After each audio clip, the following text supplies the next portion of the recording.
बार की बात है, एक बौद्ध भिक्षु और उनका शिष्य गांव-गांव घूमकर लोगों को धर्म उपदेश दिया करते थे। एक बार जब वह एक गांव में धर्म का उपदेश देकर वहां से चलने ही वाले थे कि तभी जोरों की बारिश शुरू हो गई।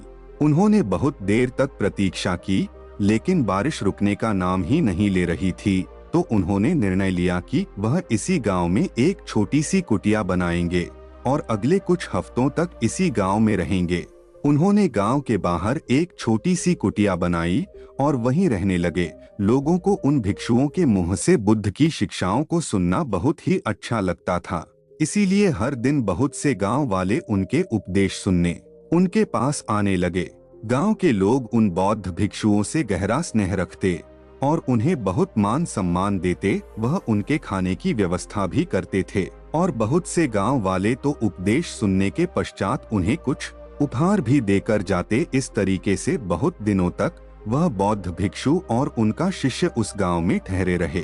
फिर एक दिन अचानक बौद्ध भिक्षु अपने शिष्य से कहते हैं कि हम बहुत दिनों से इस गांव में रुके हुए हैं, अब हमें यहाँ से चलना चाहिए। यह सुन शिष्य कहता है, लेकिन क्यों गुरुजी, हम यहाँ कितने अच्छे से तो रह रहे हैं, यहाँ के लोग कितने अच्छे हैं, यह हमें इतना मान सम्मान और उपहार भी तो देते हैं, क्यों ना हम यहाँ कुछ दिन और रुक ले और उसके पश्चात हम यहाँ से चले जाएंगे और तब तक हमारे पास बहुत से दान दक्षिणा और उपहार भी इकट्ठे हो जाएंगे।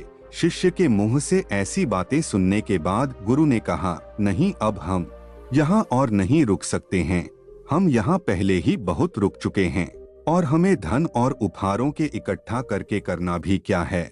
यह चीजें हम भिक्षुओं के किसी काम की नहीं है और हमें इनसे लगाव भी नहीं रखना चाहिए। हम तो त्याग के मार्ग पर चले हैं, फिर हमें इस धन का क्या करना है।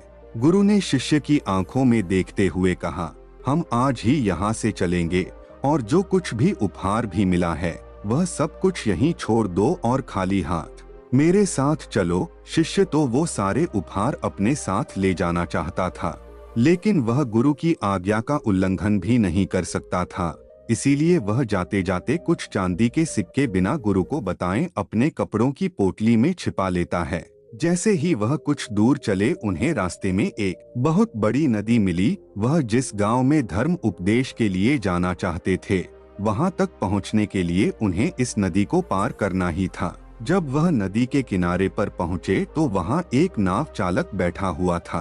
उसने दोनों भिक्षुओं को देखते ही कहा, मैं आपको यह नदी पार करा सकता, वैसे तो मैं लोगों से नदी पार कराने के 2 चांदी के सिक्के लेता हूँ, पर क्योंकि आप लोग भिक्षु हैं, इसीलिए मैं आपको केवल 1 चांदी के सिक्के के बदले की नदी पार करा दूंगा। क्योंकि भिक्षु और उनके शिष्य के पास चांदी के सिक्के नहीं थे, इसीलिए वह उस नाव चालक से बिना कुछ बोले चुपचाप नदी के किनारे आकर बैठ गए।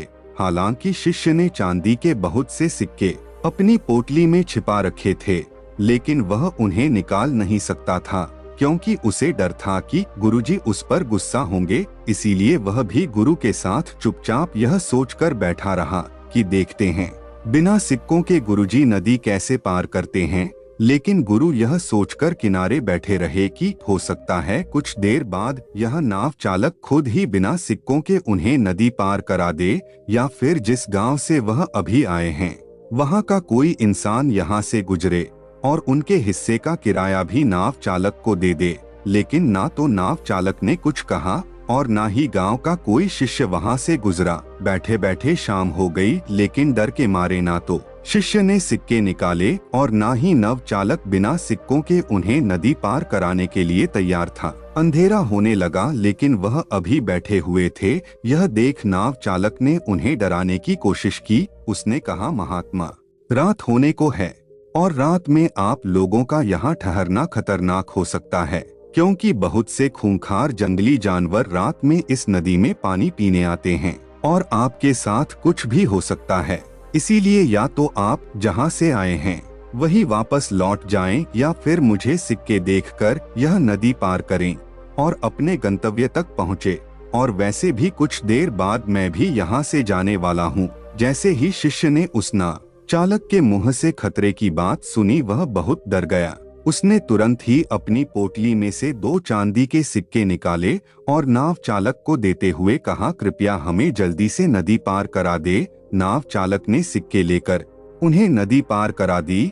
नदी पार करने के बाद गुरु ने कहा, जब मैंने तुमसे कुछ भी लेने के लिए मना किया था तो फिर तुमने यह चांदी के सिक्के क्यों रख लिए थे? तुमने मेरी बात क्यों नहीं मानी? शिष्य ने कहा, गुरुजी, अगर यह चांदी के सिक्के मेरी पोटली में नहीं होते तो हम बहुत बड़ी मुसीबत में पड़ सकते थे। रात का समय था और कुछ भी हो सकता था। इन सिक्कों ने ही हमें सुरक्षा दी है और आप धन्यवाद करने की बजाय मुझे डांट रहे हैं। यह सुन गुरु ने मुस्कुराते हुए कहा, जब तक यह सिक्के तुम्हारी पोटली में बंद थे तब तक हम मुसीबत में थे, लेकिन जैसे ही तुमने इन्हें बाहर निकाला मुसीबत खत्म हो गई। और मैं तुम्हें यही समझाने का प्रयास कर रहा था कि असली खुशी देने में है, त्याग में है। तुमने 2 सिक्कों का त्याग किया और परिणाम तुम्हारे सामने है। यह सुनते ही शिष्य को आभास हुआ। उसने बचे हुए चांदी के सिक्के गरीबों में बांट दिए और वह दोनों आगे बढ़ गए। दोस्तों, इस कहानी की सीख यही है कि हमें अपने जीवन में सांसारिक वस्तुओं से अधिक लगाव नहीं रखना चाहिए और अपनी आंतरिक खुशी पर ध्यान देना चाहिए और केवल उतना ही इकट्ठा करना चाहिए जितना एक सुखी जीवन जीने के लिए जरूरी है, न कि दिखावा करने के लिए और लोगों की नजरों में अमीर दिखने के लिए। तो दोस्तों, उम्मीद करता हूँ आपको इस कहानी से जरूर बहुत कुछ सीखने को मिला होगा। यह कहानी आपको कैसी लगी हमें कमेंट बॉक्स में कमेंट करके जरूर बताएं और इस कहानी को लाइक भी जरूर करें और साथ ही इस कहानी को अपने दोस्तों के साथ जरूर शेयर करें ताकि उन्हें भी इस कहानी से कुछ सीखने को मिल सके। मिलते हैं अगली कहानी में, तब तक के लिए अपना ख्याल रखिएगा। धन्यवाद। नमो बुद्धाय।